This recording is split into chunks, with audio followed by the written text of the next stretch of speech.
Dear friends, hello everyone. Welcome to our channel.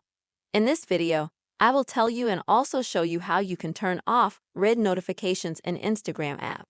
Friends, please don't forget to be sure to put your likes to this video and also write your comments and subscribe to this channel.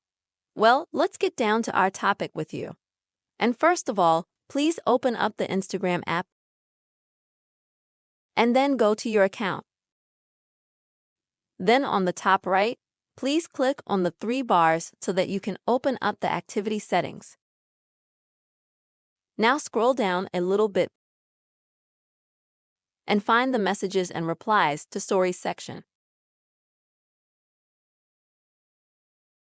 Next, you will need to find the red notification. Tap this item and disable it by clicking on this button right here. You can also turn off your active status as needed.